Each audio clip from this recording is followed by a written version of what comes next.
ஈரோடு கிழக்கு சட்டமன்ற தொகுதி இடைத்தேர்தலில் ஓபிஎஸ் மற்றும் இபிஎஸ் தரப்பினரை உள்ளடக்கிய பொதுக்குழுவே வேட்பாளரை இறுதி செய்ய வேண்டும் என்று உச்சநீதிமன்றம் உத்தரவிட்டுள்ளது. இரட்டை இலை சின்னம் தொடர்பாக எடப்பாடி பழனிசாமி தாக்கல் செய்த இடையீட்டு மனு உச்சநீதிமன்றத்தில் விசாரணைக்கு வந்தது. அப்போது அதிமுகவின் இரட்டை இலை சின்னம் குறித்து இதுவரை எந்த பிரச்சனையும் எழுப்பப்படவில்லை என்று தேர்தல் ஆணையம் தெரிவித்தது. பொதுக்குழு வழக்கின் தீர்ப்பு ஒத்திவைக்கப்பட்டிருப்பதால் ஒரு தரப்பை மட்டும் அங்கீகரிக்க முடியாது என்று தேர்தல் ஆணையம் கூறியது. ஆனால் கட்சி சின்னம் முடக்கப்படவில்லை என்றும் தேர்தல் ஆணையம் வாதிட்டது. தேர்தல் ஆணையத்தின் கருத்துக்களுக்கு எடப்பாடி பழனிசாமி தரப்பு கடும் எதிர்ப்பை பதிவு செய்தது. தேர்தல் ஆணையம் மாறுபட்ட நிலைப்பாட்டை எடுத்திருப்பதாக எடப்பாடி பழனிசாமி தரப்பு வாதிட்டது. இதனிடையே தங்களின் தரப்பு கோரிக்கைகளை ஏற்றுக்கொண்டால் கட்சியின் வேட்பாளர்களுக்கு ஆதரவு தருவோம் என்று ஓபிஎஸ் தரப்பு வழக்கறிஞர் கூறினார். அனைத்து தரப்பு வாதங்களையும் கேட்ட உச்சநீதிமன்றம் அதிமுக விவகாரத்தில் இருதரப்பும் ஏன் பேசி முடிவு செய்யக்கூடாது என்று கேள்வி எழுப்பியது. பிரச்சினைகளை நீட்டித்துக் கொண்டே செல்ல முடியாது என்று கூறிய நீதிபதிகள் இபிஎஸ் மற்றும் ஓபிஎஸ் தரப்பினரை உள்ளடக்கிய பொதுக்குழுவே வேட்பாளரை இறுதி செய்ய வேண்டும் என்று உத்தரவிட்டனர். வேட்பாளரை தேர்வு செய்ய பொதுக்குழுவில் வாக்கெடுப்பு நடைபெறும் என்று கூறிய நீதிபதிகள் முடிவை தேர்தல் ஆணையத்திற்கு அனுப்பவும் ஆணையிட்டனர். இந்த உத்தரவு ஈரோடு கிழக்கு தொகுதி இடைத்தேர்தலுக்கு மட்டுமே செல்லும் என்று கூறி எடப்பாடி பழனிசாமியின் இடையீட்டு மனு முடித்து வைக்கப்பட்டது. உச்சநீதிமன்றத்தின் தீர்ப்பு ஓ பன்னீர்செல்வத்தின் எண்ணத்திற்கு கிடைத்த வெற்றி என்று வழக்கறிஞர் மனோஜ் பாண்டியன் தெரிவித்துள்ளார். ஓபிஎஸ் அவர்களுடைய எண்ணத்திற்கு ஏற்ப அமைந்த ஒரு தீர்ப்பு. அண்ணன் ஓபிஎஸ் எண்ணம் கழகம் ஒருங்கிணைந்து இரட்டை இலை சின்னத்தில் போட்டியிட வேண்டும், புரட்சி தலைவர் அமர் எம்ஜிஆரின் சின்னமான இரட்டை இலை சின்னம் பாதுகாக்கப்பட வேண்டும், என்னால் எந்த சூழலிலும் அந்த சின்னம் முடக்கப்படக்கூடாது என்ற அவருடைய எண்ணத்திற்கு கிடைத்த வெற்றி. ஆகவே உச்சநீதிமன்ற தீர்ப்பு என்பது அனைத்து இந்திய அண்ணா திராவிட முன்னேற்ற கழகம் அண்ணன் ஒருங்கிணைப்பாளர் ஓபிஎஸ் அவர்களுக்கு கிடைத்த மாபெரும் வெற்றி. அதிமுக பொதுக்குழு தமிழ்மகன் உசேன் தலைமையில் கூடும் என்று கூறிய நாடாளுமன்ற உறுப்பினர் சி வி சண்முகம் கடிதம் மூலம் வாக்கெடுப்பு நடைபெறும் என்று கூறினார். உச்சநீதிமன்ற தீர்ப்புக்கு பிறகு செய்தியாளர்களை சந்தித்த அவர் இதனை தெரிவித்தார். பொதுக்குழுவினுடைய கருத்துக்கள் என்பதை விட பொதுக்குழுவால் பரிந்துரைக்கப்படுகிற பெயரை நாங்கள் ஏற்றுக்கொள்கிறோம் இல்லை என்று நீங்கள் வாக்குகளை பெற்று அந்த பெற்ற வாக்குகளை பெருவாரியான வாக்குகளை யார் பெற்றிருக்கிறாரோ அதை அந்த முடிவை கழகத்தினுடைய அனைத்து இந்திய அண்ணா திராவிட முன்னேற்ற கழகத்தினுடைய இடைக்கால பொதுச் செயலாளராக பொறுப்பேற்றிருக்கிற எடப்பாடி பழனிசாமி தலைமையிலான அனைத்து இந்திய அண்ணா திராவிட முன்னேற்ற கழகத்தினுடைய அவைத்தலைவர் தமிழ்மகன் உசேன் தேர்தல் ஆணையத்திற்கு தெரிவிக்க வேண்டும். உச்சநீதிமன்ற உத்தரவுப்படி இடைக்கால பொதுச் செயலாளர் என்று கையெழுத்து போடுவதற்கு எடப்பாடி பழனிசாமிக்கு அதிகாரமில்லை என்று ஓபிஎஸ் ஆதரவாளர் வைத்திலிங்கம் தெரிவித்துள்ளார். எடப்பாடி பழனிசாமி அவர்களுக்கு தான் பின்னடைவு. அவர் இணை இடைக்கால பொதுச் செயலாளர்னு கையெழுத்து போடுறதுக்கு அதிகாரம் இல்லை. அது போல இப்போ அவங்க எங்களை நிறுத்தினாங்க, அண்ணனுக்கு இல்லை தமிழ்மகன் விஷயம்னு சொல்லியிருக்கிறாங்க. பின்னால இந்த தீர்ப்புக்கு இது இல்லைன்னு சொல்லியிருக்கிறாங்க. எல்லாம் பொறுத்து இருந்து பார்ப்போம். முன்னாள் முதலமைச்சர்கள் எடப்பாடி பழனிசாமி மற்றும் ஓ பன்னீர்செல்வத்தை பாஜக மேலிட பொறுப்பாளர் சி டி ரவி மற்றும் அண்ணாமலை தனித்தனியே சந்தித்து பேசிய நிலையில் இடைத்தேர்தலில் பொது வேட்பாளரை நிறுத்த வலியுறுத்தியதாக தெரிவித்துள்ளனர்.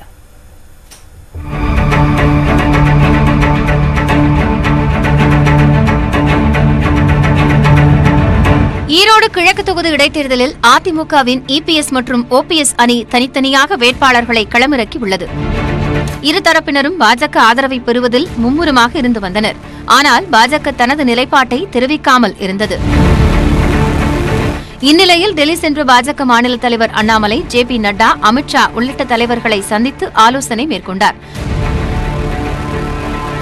சென்னை திரும்பிய அவர் சென்னை பசுமை வழிச்சாலையில் உள்ள இல்லத்தில் முன்னாள் முதலமைச்சர் எடப்பாடி பழனிசாமியை சந்தித்து பேசினார்.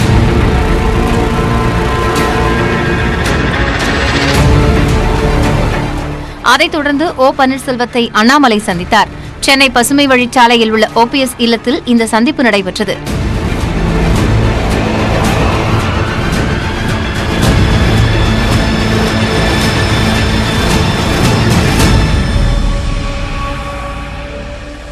இதற்கிடையே அதிமுக இபிஎஸ் அணி வேட்பாளர் இன்று வேட்புமனு தாக்கல் செய்வார் என்று கூறப்பட்ட நிலையில் வேட்புமனு தாக்கல் வரும் 7ஆம் தேதிக்கு ஒத்திவைக்கப்பட்டுள்ளது.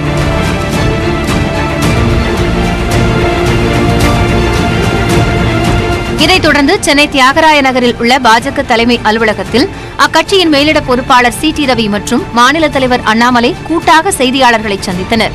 அப்போது பேசிய அண்ணாமலை, இடைத்தேர்தலில் ஒன்றுபட்ட அதிமுக அவசியம் என பாஜக தேசிய தலைவர் ஜே.பி. நட்டா கூறிய தகவலை எடப்பாடி பழனிசாமி மற்றும் ஓ பன்னீர்செல்வத்திடம் தெரிவித்ததாக கூறினார். ஈரோடு கிழக்கு இடைத்தேர்தலில் உறுதியான நிலையான ஸ்ட்ராங்கா நிற்கக்கூடிய ஒரு வேட்பாளர் வேண்டும். அதற்கு தேவை தனித்தனியாக பிரிந்து நிற்காமல் ஒன்றாக எதிர்க்க வேண்டும் என்று சொல்லிவிட்டு வந்திருக்கிறார். மேலும் பாஜக தேசிய பொதுச் செயலாளரும் தமிழக மேலிட பார்வையாளருமான சி.டி. ரவி வெளியிட்டுள்ள அறிக்கையில், இடைத்தேர்தலில் திமுக எனும் தீய சக்தியை தோற்கடிக்க அதிமுகவும் அமமுகவும் ஒன்றிணைவது அவசியம் என்று குறிப்பிட்டுள்ளார். முதலில் அதிமுகவுடன் தேமுதிக ஓரணியாக இணைய வேண்டும் என்று குறிப்பிட்டிருந்தார். ஆனால் அது டைப்போ தவறு என்றும் அமமுகவைத்தான் கூட்டணிக்கு அழைத்ததாகவும் பாஜக தரப்பில் விளக்கம் அளிக்கப்பட்டுள்ளது. இதைத் தொடர்ந்து நியூஸ் 18 தமிழ்நாடு தொலைக்காட்சிக்கு பேட்டியளித்த எடப்பாடி பழனிசாமி தரப்பைச் சேர்ந்த கே.பி. முனுசாமி, அதிமுகவிலிருந்து நீக்கப்பட்ட ஒருவரை மீண்டும் இணைப்பதற்கு பாஜக அழுத்தம் கொடுக்க கூடாது என்று தெரிவித்துள்ளார். அத்துடன் ஓபிஎஸ் உடன் இணைந்து தேர்தல் களம் காண வாய்ப்பு இல்லை என்றும் தெரிவித்தார். இது அதிமுக என்பது ஒரு தனித்தன்மையான கட்சிங்க. 30 ஆண்டு காலம் ஆட்சியில் இருந்த இயக்கம் இது. அந்த மாதிரி ஒரு தனித்தன்மையான கட்சிக்கு நிர்பந்தத்துக்கோ அழுத்தத்துக்கோ இந்த இயக்கம் காம்ப்ரமைஸ் ஆகாது. நீங்க 2 பேரும் இணைஞ்சா வெற்றிக்கு அதிகமான வாய்ப்பு இருக்கும்னு சொல்றாங்க. அது இன்னைக்கு வெளிப்படையா பேசியிருக்கிறாங்க. இவ்வளவு நாள் மத்தியஸ்தம் பண்ணலன்னு சொன்னாங்க, இன்னைக்கு வெளிப்படையா சொல்லி இருக்கிறாங்க. பாரதிய ஜனதா கட்சியுடைய விருப்பம் அவங்களுடைய விருப்பம் அதுவாக இருக்கலாம். ஆனா அவங்க விருப்பத்துக்காகவே நாங்க எங்களை மாத்திக்க முடியாது இல்லையா? எங்களை பிரஷர் கொடுக்கறதுனாலயோ மற்றவங்க ஒரு உயர்ந்த இடத்துல இருக்கிறாங்க, பெரிய இடத்துல இருக்காங்கன்றதுனால சொல்றதுனாலே நாங்க கேட்டுக்க முடியாது.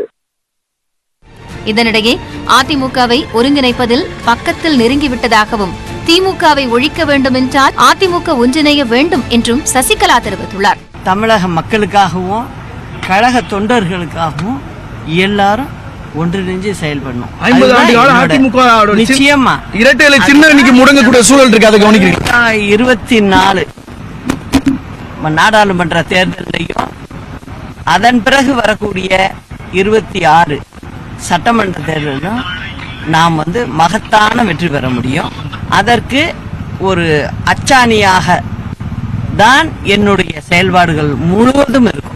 அதிமுக ஒன்றிணைந்து ஈரோடு கிழக்கு தொகுதி இடைத்தேர்தலை சந்திக்க வேண்டும் என்ற பாஜகவின் முயற்சி திமுக எனும் தீய சக்தியை எதிர்க்க உதவும் என அமமுக பொதுச் செயலாளர் டிடிவி தினகரன் தெரிவித்துள்ளார். அம்மாவுடைய உண்மையான தொண்டர்களாக தங்களை நினைப்பவர்கள் போன முறை செய்த தவறை திரும்ப செய்யாமல் மீண்டும் எல்லாரும் ஓரணியிலனா கூட்டணியில இணைந்து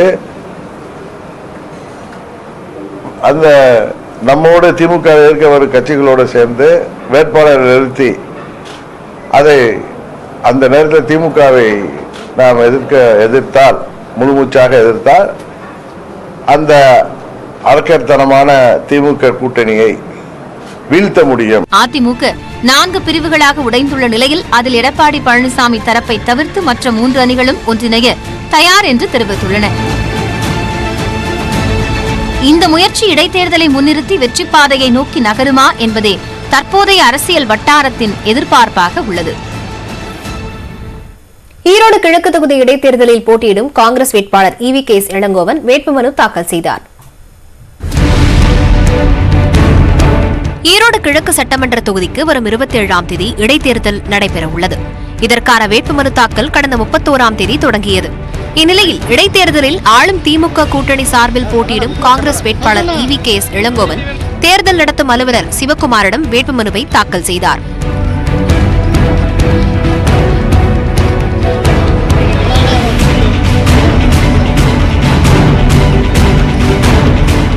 அதைத் தொடர்ந்து செய்தியாளர்களிடம் பேசிய EV.K.S. இளங்கோவன் தான் வெற்றி பெற்றால் போக்குவரத்து நெரிசலை குறைக்கவும் சாயக்கழிவு நீரை அப்புறப்படுத்தவும் நடவடிக்கை எடுக்கப்படும் என உறுதியளித்தார்.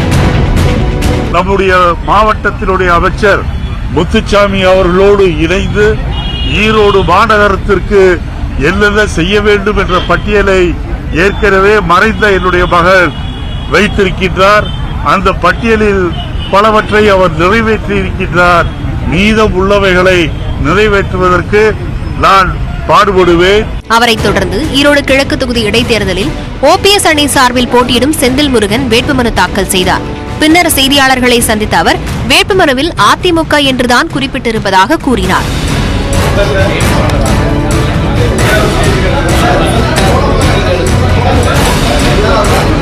அமமுக சார்பில் இடைத்தேர்தலில் போட்டியிடும் சிவபிரசாந்த் தேர்தல் நடத்தும் அலுவலரிடம் வேட்புமனு தாக்கல் செய்தார்.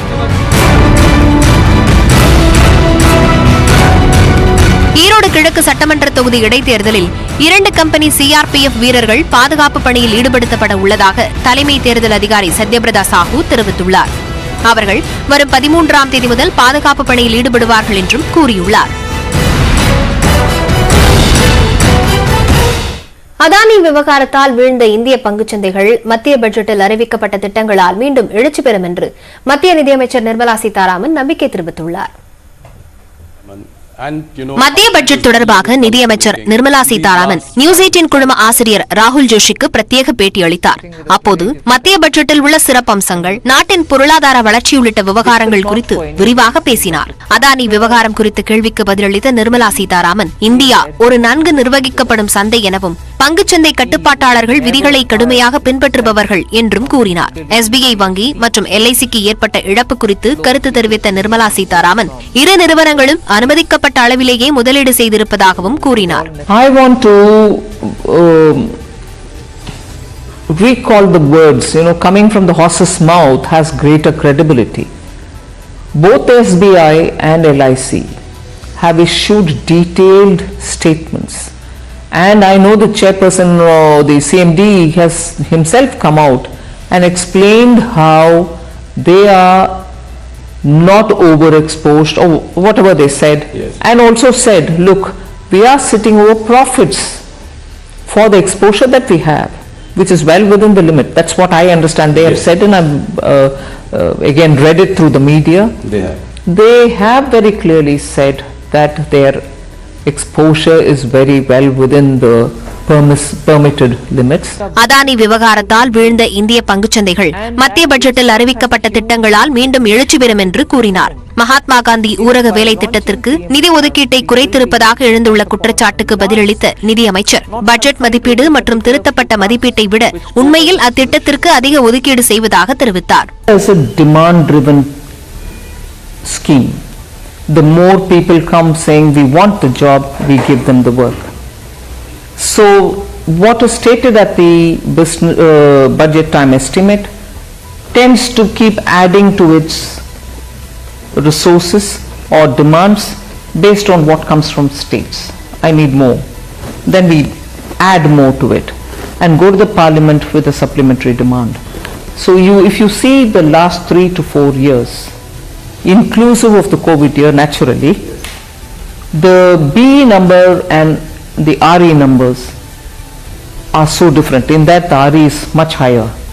And if you now go back to the last 2 years where the actual numbers are available, தொடர்ந்து பேசிய மத்திய நிதியமைச்சர் நிர்மலா சீதாராமன், ரிசர்வ் வங்கி மற்றும் மத்திய அரசின் நடவடிக்கைகளால் பணவீக்கம் குறைந்திருப்பதாக கூறினார். இந்த போக்கு தொடர வேண்டும் என்றும் அவர் குறிப்பிட்டார். This action has been steady and at it for some time. So I expect, since the fall in the inflation, it doesn't seem to be just a momentary or a 1-month affair. It should sustain itself in the process of coming down, and therefore they should, and you're right, therefore there shouldn't be that much pressure on the central bank to keep the pace of increasing the rates. அனைத்து துறைகளிலும் மாற்றம் ஏற்படும் வகையில் budget தயாரிக்கப்பட்டிருப்பதாக குறிப்பிட்ட அவர், புதிய வருமான வரி திட்டத்தில் சிக்கல் குறைவு என்றும், வரி செலுத்துபவர்கள் புதிய திட்டத்திற்கு மாறுவதற்கான காலக்கெடு நிர்ணயிக்கப்படவில்லை எனவும் தெரிவித்தார். மகளிர் சுய உதவிக் குழுவினர் தயாரிக்கும் பொருட்களுக்கு பெரும் வரவேற்பு கிடைத்திருப்பதாக நிர்மலா பெருமிதம் தெரிவித்தார். எதிர்க்கட்சிகள் அமளியில் ஈடுபட்டதால் தொடர்ந்து 2வது நாளாக நாடாளுமன்றத்தின் இரு அவைகளும் ஒத்திவைக்கப்பட்டன. கடந்த செவ்வாய்க்கிழமை குடியரசுத் தலைவர் உரையுடன் 2023-24 ஆண்டிற்கான நாடாளுமன்ற கூட்டத்தொடர் தொடங்கியது. அதன் பிறகு மத்திய நிதியமைச்சர் நிர்மலா சீதாராமன் நாடாளுமன்றத்தில் பட்ஜெட் தாக்கல் செய்தார். தொடர்ச்சியாக நாடாளுமன்ற பட்ஜெட் கூட்டத்தொடரின் 3வது நாள் அமர்வு நேற்று தொடங்கியது. அப்போது அதானி குழுமத்தில் எல்ஐசி உள்ளிட்ட பொதுத்துறை நிறுவனங்கள் முதலீடு செய்தது ஏன் என கேள்வி எழுப்பிய எதிர்க்கட்சிகள் அமளியில் ஈடுபட்டன. இதனால் நாடாளுமன்றத்தின் இரு அவைகளும் நாள் முழுவதும் ஒத்திவைக்கப்பட்டன. இன்று காலை நாடாளுமன்ற கூட்டத்தொடரின் 4ஆம் நாள் அமர்வு தொடங்கியது. அப்போது மீண்டும் அதானி குழும விவகாரம் குறித்து விவாதம் நடத்த வேண்டும் என எதிர்க்கட்சிகள் வலியுறுத்தின. தொடர்ந்து அது குறித்து விவாதம் நடத்த முடியாது என சபாநாயகர் கூறியதை அடுத்து எதிர்க்கட்சி உறுப்பினர்கள் முழக்கங்களை எழுப்பினர். மக்களவை பிற்பகல் 2 மணி வரையும், மாநிலங்களவை பிற்பகல் 2:30 மணி வரையும் ஒத்திவைக்கப்பட்டன. 2 மணிக்கு மக்களவை கூடியதும் மீண்டும் அமளி ஏற்பட்டதால் அவை நாள் முழுவதும் ஒத்திவைக்கப்பட்டது. அதானி தொடர்பான பிரச்சினைக்கும் அரசுக்கும் எந்த தொடர்பும் இல்லை என்று நாடாளுமன்ற விவகாரத்துறை அமைச்சர் பிரகலாத் ஜோஷி தெரிவித்துள்ளார். அதானியின் பங்குச்சந்தை ஊழல் குறித்து ஹிண்டன்பர்க் வெளியிட்ட அறிக்கை தொடர்பாக நாடாளுமன்றத்தில் எதிர்க்கட்சிகள் அமளியில் ஈடுபட்டன. இந்நிலையில் பத்திரிகையாளர்களை சந்தித்த நாடாளுமன்ற விவகாரத்துறை அமைச்சர் பிரகலாத் ஜோஷி எதிர்க்கட்சிகள் காரணமே இன்றி அமளியில் ஈடுபட்டதாக குறிப்பிட்டார். அரசு மீது குற்றம் சுமத்துவதற்கு வேறு காரணம் கிடைக்காததால் அதானி பிரச்சினையை தொடர்புபடுத்துவதாக பிரகலாத் ஜோஷி விளக்கம் அளித்துள்ளார்.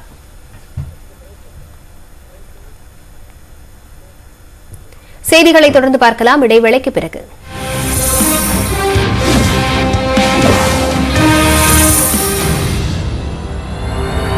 மறைந்த முன்னாள் முதலமைச்சர் அண்ணாவின் 54வது நினைவு தினத்தையொட்டி அவரது நினைவிடத்துக்கு முதலமைச்சர் மு க ஸ்டாலின் தலைமையில் திமுகவினர் பேரணியாக சென்று மரியாதை செலுத்தினர். சென்னை அண்ணா சாலையில் உள்ள அண்ணா சிலை அருகே இருந்து புறப்பட்ட திமுகவினர் வாலாஜா சாலை வழியாக மெரினா கடற்கரையில் உள்ள அண்ணா நினைவிடம் வரை அமைதி பேரணியாக சென்றனர். இதில் அமைச்சர்கள் துரைமுருகன், பொன்முடி, உதயநிதி ஸ்டாலின், மக்களவை திமுக குழு தலைவர் TR Baalu, TKS Elangovan, mayor Priya உள்ளிட்டோர் கலந்து கொண்டனர். பேரணியின் முடிவில் அண்ணா நினைவிடத்தில் மலர் வளையம் வைத்து முதலமைச்சர் ஸ்டாலின் மரியாதை செலுத்தினார்.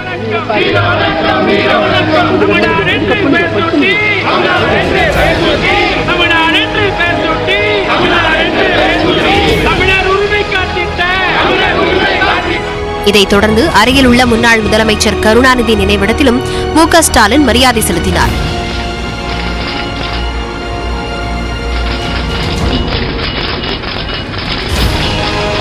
அண்ணா நினைவிடத்தில் அதிமுக இடைக்கால பொதுச் செயலாளர் எடப்பாடி பழனிசாமி மலர் வளையம் வைத்து மரியாதை செலுத்தினார். அப்போது அவைத்தலைவர் தமிழ்மகன் உசேன், முன்னாள் அமைச்சர்கள் ஜெயக்குமார், திண்டுக்கல் ஸ்ரீனிவாசன், நத்தம் விஸ்வநாதன், ப வளர்மதி உள்ளிட்டோர் உடனிருந்தனர்.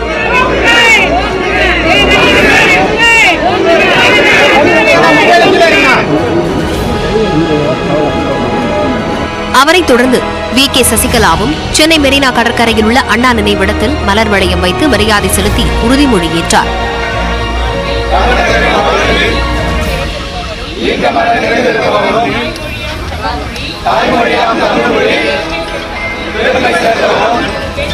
அண்ணாவின் சொந்த ஊரான காஞ்சிபுரத்தில் உள்ள நினைவில்லத்தில் திமுக, அதிமுக உள்ளிட்ட அரசியல் கட்சியினர் பலரும் மரியாதை செலுத்தினர். அவரது சிலைக்கு தமிழ்நாடு அரசின் சார்பில் ஆட்சியர் ஆர்த்தி, வருவாய்த்துறை அலுவலர் சிவருத்ரையா மற்றும் அரசு அதிகாரிகள் மாலை அணிவித்து மரியாதை செலுத்தினர். டெல்லி தீனதயாள் உபாத்யாய் சாலையில் அமைந்துள்ள திமுக அலுவலகத்தில் பேரறிஞர் அண்ணாவின் நினைவு நாள் அனுசரிக்கப்பட்டது. இதையொட்டி திமுக அலுவலகத்தில் உள்ள அண்ணாவின் உருவச்சிலைக்கு திமுக நாடாளுமன்ற உறுப்பினர்கள் மாலை அணிவித்து மலர் தூவி மரியாதை செலுத்தினர். இதேபோல் தமிழ்நாடு முழுவதும் பல்வேறு இடங்களில் அண்ணா சிலைக்கு திமுகவினர் மற்றும் அதிமுகவினர் பேரணியாக சென்று மாலை அணிவித்து மரியாதை செலுத்தினர். ஈரோடு கிழக்கு தொகுதி இடைத்தேர்தல் தொடர்பாக அதிமுக இடைக்கால பொதுச் செயலாளர் எடப்பாடி பழனிசாமி தலைமையில் ஆலோசனை நடைபெறவிருக்கிறது. இது தொடர்பான கூடுதல் விவரங்களுடன் கோவை மண்டல தலைமைச் செய்தியாளர் குருசாமி இணைந்திருக்கிறார். குருசாமி, உத்தரவை எடுத்து தற்போது ஆலோசனையில் ஈடுபட இருக்கிறார்கள். இந்த ஆலோசனைக்கு பின் ஏதாவது முக்கிய முடிவுகள் வெளியாக வாய்ப்பு இருக்கா?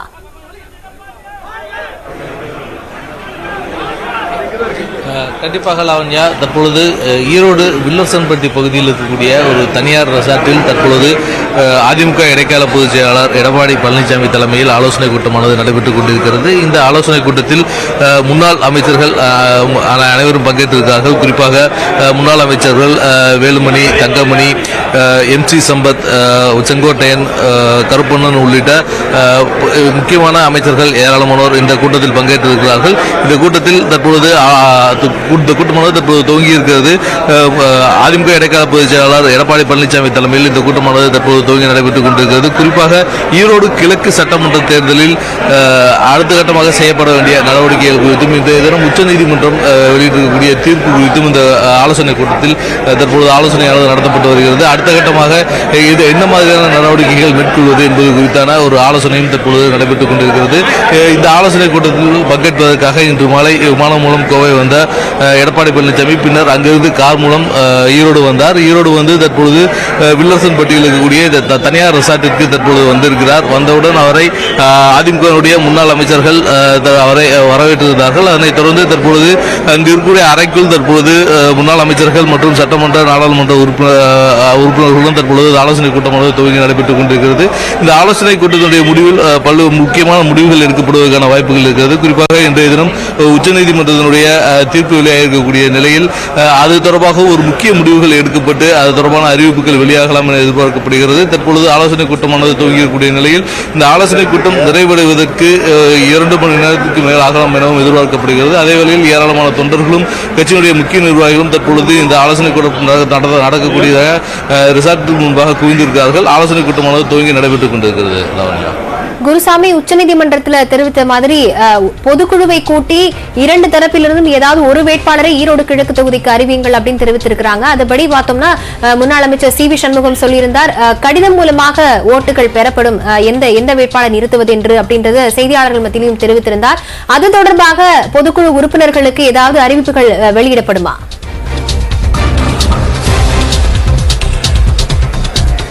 கண்டிப்பாக அது தொடர்பாக தற்போது ஆலோசனையானது துவங்கி நடைபெற்றுக் கொண்டிருக்கிறது. குறிப்பாக இந்த பொதுக்குழு உறுப்பினர்களுக்கு எப்படி அழைப்பு விடுப்பது, எது மாதிரியான தகவல்கள் அவர்களுக்கு தெரிவித்து இந்த கூட்டத்தை நடத்துவது என்பது குறித்தான ஆலோசனையானது நடைபெற்றுக் கொண்டிருக்கிறது. ஆலோசனையானது தற்பொழுதுதான் துவங்கி இருக்கிறது.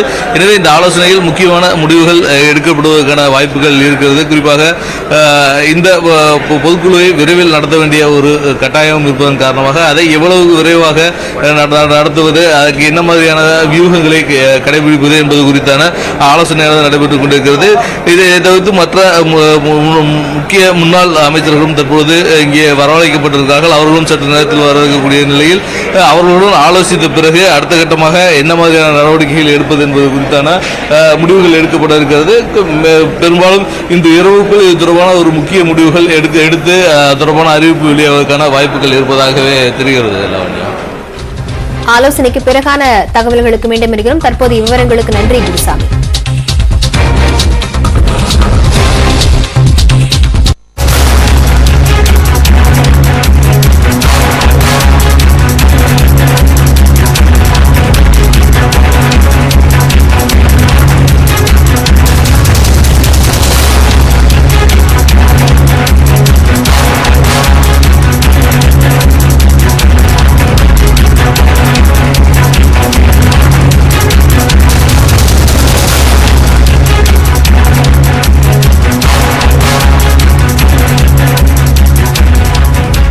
தேசிய கட்சி என்பதற்காக அதிமுகவின் செயல்பாடுகளில் தலையிடுவதற்கு சி.டி. ரவி யார் என கூறி அதிமுக தகவல் தொழில்நுட்ப அணி ட்வீட் செய்திருக்கிறது. தேசிய கட்சியை சார்ந்தவர் என்பதற்காக மற்ற கட்சிகளின் மீது அதிகாரம் செலுத்த அவசியமில்லை எனவும் அதிமுக தரப்பில் தெரிவிக்கப்பட்டிருக்கிறது. கர்நாடகாவில் பாஜகவை எப்படி நடத்த வேண்டும் என நாங்கள் கூறினால் ஏற்பீர்களா எனவும் அந்த ட்வீட்டில் கேள்வி எழுப்பப்பட்டிருக்கிறது. அதிமுக என்ன செய்ய வேண்டும் என கூற சி.டி. ரவி யார் என அதிமுகவின் தகவல் தொழில்நுட்ப அணி ட்வீட் செய்திருக்கிறது. தேசிய கட்சியை சேர்ந்தவர் என்பதற்காக அதிமுக என்ன செய்ய வேண்டும் என்று கூறுவதற்கான அவசியம் அவருக்கு இல்லை எனவும் அதில் கூறப்பட்டிருக்கிறது. பாஜக இதுவரை தனியாக நின்று திமுகவை ஒரு தேர்தலில் கூட ஜெயிக்கவில்லை எனவும் அந்த ட்வீட்டில் குறிப்பிடப்பட்டிருக்கிறது. தேசிய கட்சியை சேர்ந்தவர் என்பதற்காக மற்ற கட்சிகளின் மீது அதிகாரம் செலுத்த அவசியம் இல்லை எனவும் சி.டி. ரவியை விமர்சனம் செய்து அதிமுகவின் தகவல் தொழில்நுட்ப அணி ட்வீட் செய்திருக்கிறது. பாஜக இதுவரை தனியாக நின்று திமுகவை ஒரு தேர்தலில் கூட ஜெயிக்கவில்லை எனவும் அந்த ட்வீட்டில் குறிப்பிடப்பட்டிருக்கிறது. அதிமுக என்ன செய்ய வேண்டும் என கூறுவதற்கு சி.டி. ரவி யார் எனவும் அந்த ட்வீட்டில் கேள்வி எழுப்பப்பட்டிருக்கிறது.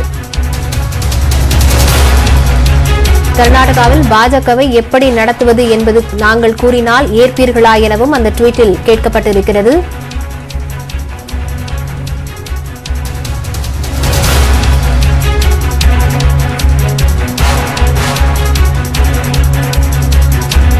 பாஜக இதுவரை தனியாக நின்று திமுகவை ஒரு தேர்தலில் கூட ஜெயிக்கவில்லை எனவும் அந்த ட்வீட்டில் குறிப்பிடப்பட்டிருக்கிறது.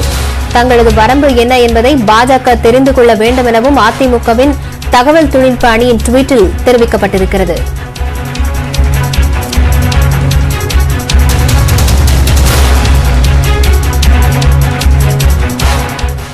அதிமுக உட்கட்சி பூசல் குறித்து கருத்து தெரிவித்துள்ள ஓ பன்னீர்செல்வம் எல்லாம் நன்மைக்கே என கூறியுள்ளார்.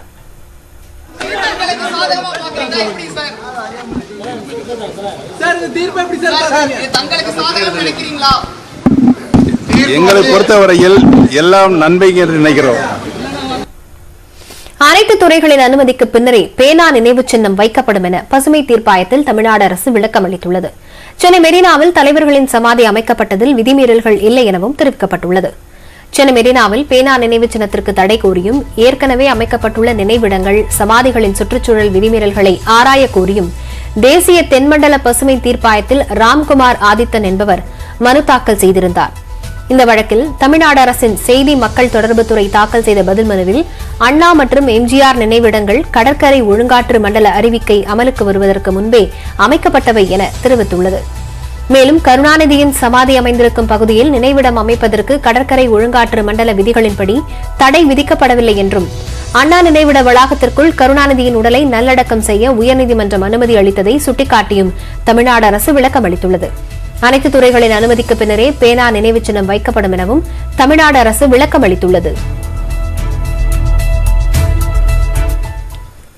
நெல்லை பாளையங்கோட்டை தினசரி சந்தையில் கடைகளை இடிக்க எதிர்ப்பு தெரிவித்து வியாபாரிகள் ஜேசிபி இயந்திரம் முன் படுத்து போராட்டத்தில் ஈடுபட்டனர். ஸ்மார்ட் சிட்டி திட்டத்தின் ஒரு பகுதியாக பாளையங்கோட்டை தினசரி சந்தையில் கடைகள் புதிதாக கட்டப்பட உள்ளன. வியாபாரிகளுக்கு ஜவஹர் மைதானம் மற்றும் காவல்துறை குடியிருப்பு மைதானத்தில் தற்காலிக கடைகள் ஒதுக்கப்பட்டுள்ளன. அங்கு மின் விநியோகம் முழுமையாக கிடைக்கவில்லை என்றும் கடைகள் சிறிய அளவில் இருப்பதாகவும் கூறி வியாபாரிகள் எதிர்ப்பு தெரிவித்து வருகின்றனர். இந்நிலையில் தினசரி சந்தையில் கடைகளை இடிக்க பொக்லைன் இயந்திரத்தோடு அதிகாரிகள் வந்தனர். அப்போது அதிகாரிகளுடன் வியாபாரிகள் வாக்குவாதத்தில் ஈடுபட்டனர். ஒரு வியாபாரி ஜேசிபி இயந்திரம் முன்பு தரையில் படுத்து போராட்டத்தில் ஈடுபட்டார்.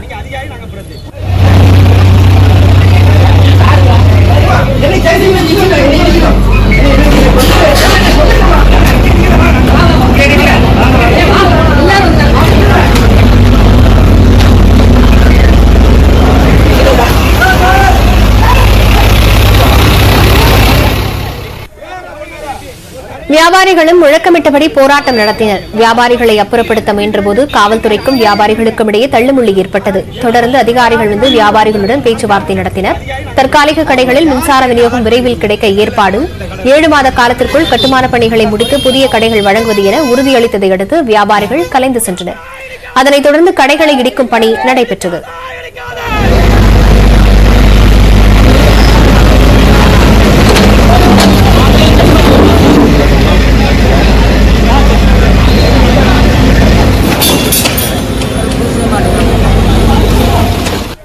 செய்திகளை தொடர்ந்து பார்க்கலாம் இடைவேளைக்கு பிறகு.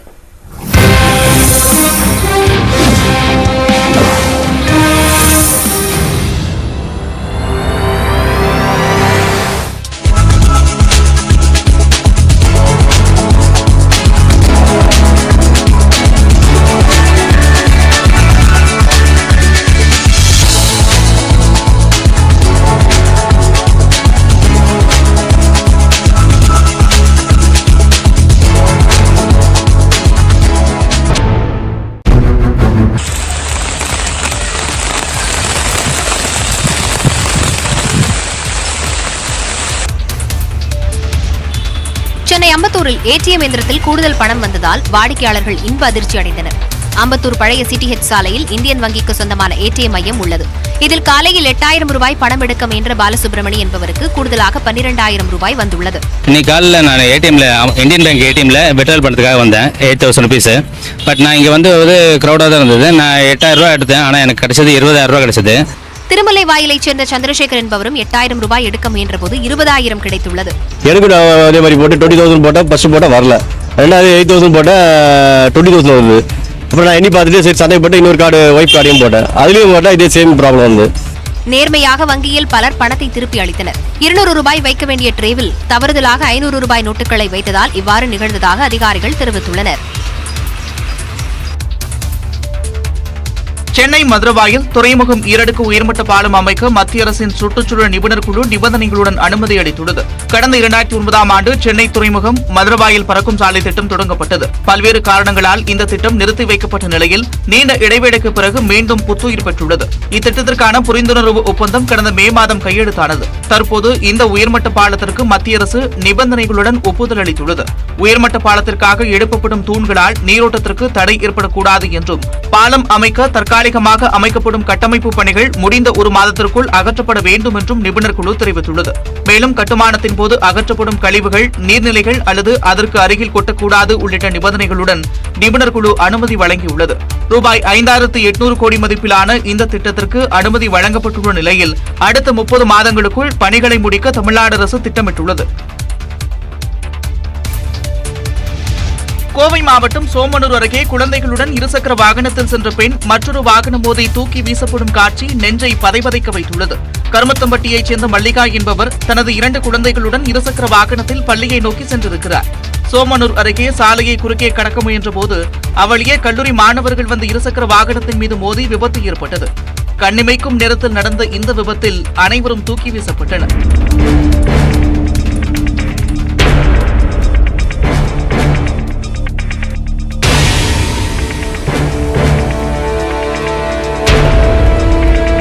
உடனடியாக அருகில் இருந்தவர்கள் காயமடைந்தவர்களை மீட்டு மருத்துவமனைக்கு அனுப்பி வைத்தனர்.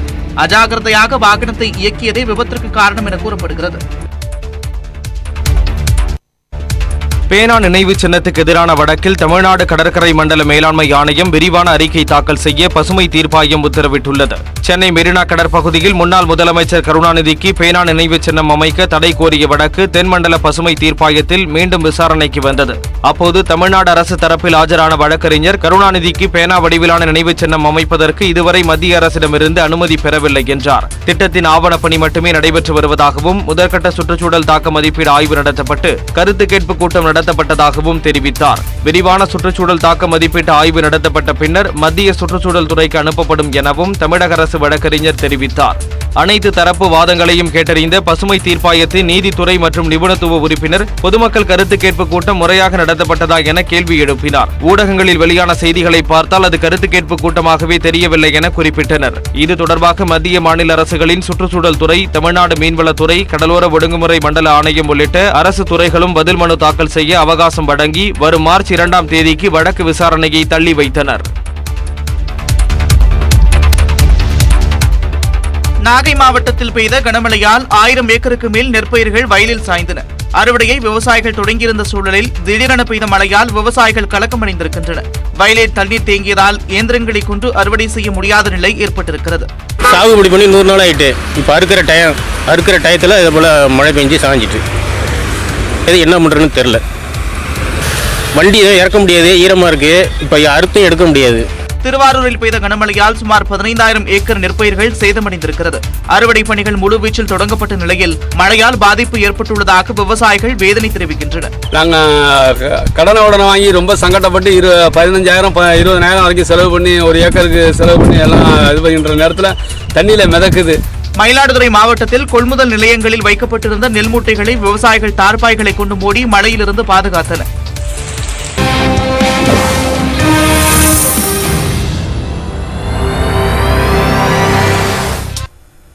ஸ்ரீரங்கம் ரங்கநாதர் கோவிலில் வெகு விமரிசையாக நடைபெற்ற தை தேரோட்ட விழாவில் திரளான பக்தர்கள் கலந்து கொண்டு வடம் பிடித்து இழுத்து சாமி தரிசனம் செய்தனர். பூலோக வைகுண்டம் என்று போற்றப்படுவதும் 108 வைணவ தலங்களில் முதன்மையானதுமான திருச்சி ஸ்ரீரங்கம் கோவிலில் தைத்தேர் உற்சவம் கடந்த ஜனவரி 26ஆம் தேதி கொடியேற்றத்துடன் தொடங்கியது. இதையடுத்து நாள்தோறும் பகல் இரவு நேரங்களில் நம்பெருமாள் புறப்பாடு கண்டருளி பல்வேறு வகையான வாகனங்களில் எழுந்தருளினார். உற்சவத்தின் முக்கிய நிகழ்வான திருத்தேரோட்டத்தில் ரங்கா கோவிந்தா என பக்தர்கள் முழங்கியவாறு தேரை வடம் பிடித்து இழுத்தனர்.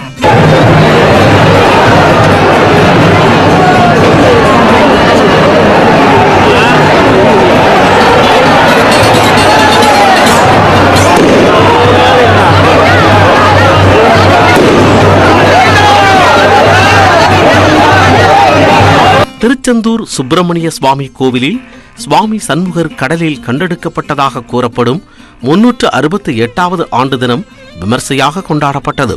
திரளான பக்தர்கள் கடலில் புனித நீராடி அலகு குத்தியும் காவடி எடுத்தும் சாமி தரிசனம் செய்தனர்.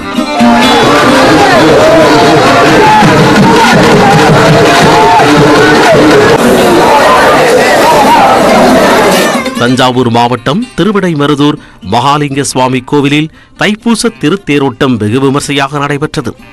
மகாலிங்க சுவாமி, அம்பாள், விநாயகர், சுப்பிரமணியர், வள்ளி தெய்வயானை, சண்டிகேஸ்வரர் ஆகியோர் தனித்தனியே 5 தேர்களில் எழுந்தருளி பக்தர்களுக்கு காட்சியளித்தனர்.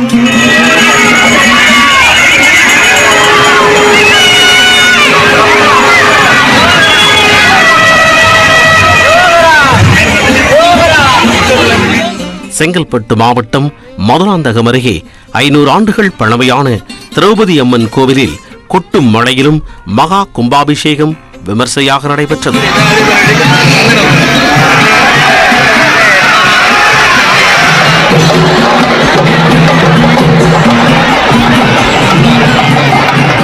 திருவள்ளூர் மாவட்டம் பள்ளிப்பட்டு அருகே ஓசூரம்மன் கோவில் கும்பாபிஷேகத்தில் ஏராளமான பக்தர்கள் பங்கேற்று சாமி தரிசனம் செய்தனர். இதனைத் தொடர்ந்து ஓசூர் அம்மனுக்கு சிறப்பு அபிஷேக தீபாராதனை பூஜைகள் நடைபெற்றன.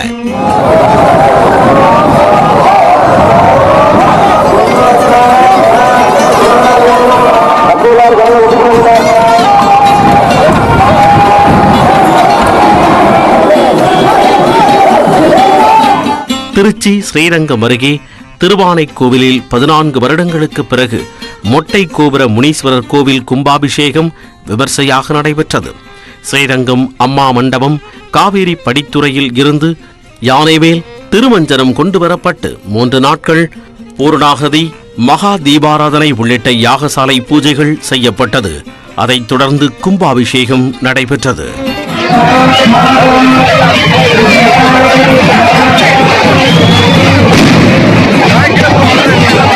என்ன வேண்டுனாலும் நடக்கும்.